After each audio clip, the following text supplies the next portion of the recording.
Germany is the biggest economy in Europe. Yet somehow all the big companies including Amazon, Facebook, Google, Microsoft and in fact Airbnb also have their European headquarters in Ireland. Why? Ireland has amongst the lowest tax rates across the whole world for companies, which is somewhere around 12.5%. That is why all these big companies have their European headquarters in Ireland. But Murad, how does it help the Irish economy? They're just there for the tax purposes, right? Yes, they are there for the tax purposes, but at the same time, they do bring in jobs, and it is expected by 2024, 2 million new jobs will be created just because of these MNCs coming and setting up their shops in Ireland. Okay, till now you would have understood that yes, there are job opportunities in Ireland, but should you go and study in Ireland? For that, let's go to our pro and con list. Tax rate is low for corporations, not for individuals. A person like you who would be working in Ireland, getting a salary, will be paying a tax of 40%. So the maximum tax bracket is 40%. On the other hand, companies end up paying a tax of 12.5%. Corporations end up paying a tax of 12.5%. So the tax rate is low for corporations, not for individuals. As a result, it's not a pro, it's a con. You end up paying very high taxes. As opposed to that in India, you end up paying somewhere around 33%. So it's highly taxed. With regards to job opportunities, yes, Ireland has most of the job opportunities amongst these study abroad destinations. Why? Because all of the international corporations end up setting up their shops in Ireland. So yes, in terms of employability, yes, Ireland is really good. So that's a very good pro. Post-study work visa, absolutely amazing. So Ireland has a post-study work visa of 1+1+1. So what do you mean by 1+1+1? So basically you study in Ireland for 1 year, you get a post-study work visa of 1 year, which is extendable by 1 year. So everyone ends up extending it. So you get a post-study work visa for 2 years. After studying for 1 year, you get post-study work visa for 2 years. So that is a very big pro for Ireland as opposed to any other country that we look at. Apart from UK, does not give a 2-year post-study work visa after 1 year. Even our beautiful Canada does not give a 2-year post-study work visa after a 1-year degree. So that's a very good thing with Ireland. It gives you a 2-year post-study work visa. Another big pro of studying in Ireland is English. Everyone speaks in English. So when we were talking about Europe, we did understand that when we talked about France, you have to learn French. When we talked about Germany, you have to learn German. And you talk about any other country, Italy, Norway, Norwegian, Italian. So all these countries, you have to learn their language. But in Ireland, you are good with English. And since you're watching this video, I presume that you understand English. So yes, that's a very big pro for you. Now, the biggest pro, which I feel like that the Irish economy has, is the critical skilled area. What is the critical skilled area? So basically, Irish economy has figured out that there are some things, some specific fields in their economy which needs a boost. And for that, they need international immigrants. For that, they have figured out and said that if your salary is more than 32,000 euros and you're working in these specific fields, you will be getting a critical skilled visa. And if you do get this visa for 2 years, you can then go ahead and get a Form 4 stamp and you get a PR. Why am I confusing it? Let me make it simple for you. If you come under any of these categories and your salary is more than 32,000 euros, it is very easy for you to get a permanent residencyship in Ireland. Now, what are these areas? Basically, almost everything related to IT is covered under this. So this is the list for IT. For engineering as well as science, it covers holistically these fields. What about people like us? Does it cover us? Does it cover commerce? It does not. Unfortunately, it does not cover commerce. But there are 3 specific fields which I was shocked to see. First one is the architecture. So if you come under architecture, it covers you completely. You are under critical skilled area. Apart from this, it also covers 2D and 3D animation, which was a slight shock for me. And the most shocking thing, that there is a field of humanities as well. Social work is also covered under critical skilled area. Now, these things, if you come under any of these things, absolutely amazing. You're gonna get a PR very easily in Ireland. What if you do not? Then there is another thing which is 64,000 euros. So under your first list, 32,000 euros, which is very easily accessible in Ireland. So you get a PR. Now, what about us?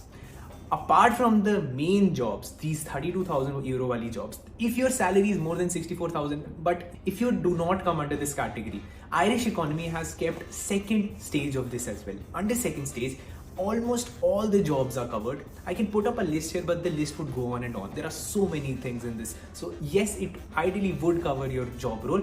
And if your salary is more than 64,000 euros, you will get the critically skilled visa. And because of that, your PR process will become very easy. So with all these pros, there is one thing which I consider as a pro as well as a con. This being that the masters would be of 1 year. So if you have a 1 year masters, many people consider it as a pro because you get to complete your education very quickly. I consider it as a flaw as well. It has a con as well. Why? Because it takes you time to settle into the whole environment.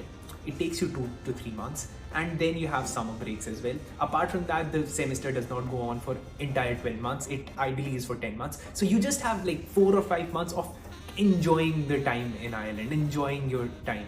If it were a 2-year degree, you would have actually spent your time and enjoyed it in Ireland. But yes, that many people consider it as a pro. I consider it as a con. So I have kept it here, not in the pro section, not in the con section. It's a separate thing altogether. Now, with regards to the tuition fee that you'll be paying, it is ideally very low as opposed to many countries. It is low. Ideally, as opposed to Australia or USA, it is very low. So you'll be paying somewhere around 14 to 16 lakh rupees for your tuition fees and somewhere around 6 to 8 lakh rupees for your living expenses. You can also cover these living expenses by working part-time in the meantime. So basically, in Ireland, you can work 20 hours while your college is going on and 40 hours while you do not have college, while there is summer breaks or anything like that. So yes, by that you can cover your living expenses in Ireland. Now the cons that Ireland actually has, first one I would keep it as a con. This price, the amount of money that you'll be spending in Ireland is actually a con for me. So yes, it's high as opposed to the countries that we've already discussed, Italy, Norway, Germany. Very cheap. And if you've not watched those videos, what are you still waiting for? You have to watch the playlist at the end of this. We're covering all the countries. And yes, subscribe guys. What are you doing if you have not subscribed till now? So yes, this is a very big con. You will be spending a lot of money. Apart from this, your starting salaries will be starting somewhere from 22 lakhs till 30 lakhs. That is your starting salary, but considering the fact that you'll be paying very high taxes and at the same time it is very expensive to live in a city like Dublin, so the expenses are slightly higher. I would actually say that the return on investment is actually slightly lower as opposed to Germany, Norway, Italy. Many people can take it as a pro as well, because if you're comparing it with United States or Australia, maybe it's a pro, but if you're comparing it with other European countries, it's actually a con. The job roles are specific to some specific niche. So if you're going for IT, if you're going for healthcare, if you're going for engineering, technology, so these are really good sectors. Cybersecurity, these are really good sectors in an Irish economy. Going and working in Irish economy in these sectors is really good. But then if you're planning to go for HR, if you're planning to go for marketing, if you're planning to go for sales, there is one specific type of sales that does come under the critically skilled area, but then that is SaaS sales. That's a different sales altogether. If you're talking about normal sales, all of these things, I would not recommend you to go to Ireland. There are better countries out there which you can go for. Another con of studying in Ireland is the weird accent. Oh, that was such a bad imitation. But yes, Irish people have amongst the weirdest accents. So I had a word with one of my friend's brother, who is an Irish citizen, who was born and brought up in Ireland, and trust me, the accent was so weird. For a second I was like, do I even understand what this person is saying? So yes, they have a weird dialect. Apart from that, Irish weather is weird. You go out on a sunny day, you might come back and it would have been raining, or it might just snow. So yeah, it has really weird weather and the winds keep on blowing throughout the year. So with all that being said, Irish economy overall can be a really good option for people who are planning to move to cities. Oh yeah, one more con that I absolutely skipped. That skipped my mind. So one more con Irish economy has is that the job opportunities are only in the city centers. So Dublin has the most job opportunities. Apart from that, there are 2 other cities that have the most job opportunities. If you plan to move to any regional area of Ireland, they do not have a lot of job opportunities. But one good thing about Ireland is the quality of institutions that Ireland has is amazing. PCD and UCD being the best universities. Most of the intakes that happen in Ireland are in the September month, and apart from that, there are some universities that accept you without IELTS, but do not go to those universities, go to really good universities. GRE is not usually asked by many universities, but yes, there are some specific courses for which GRE might be asked. And one very interesting thing about Ireland is they have very specific courses as well.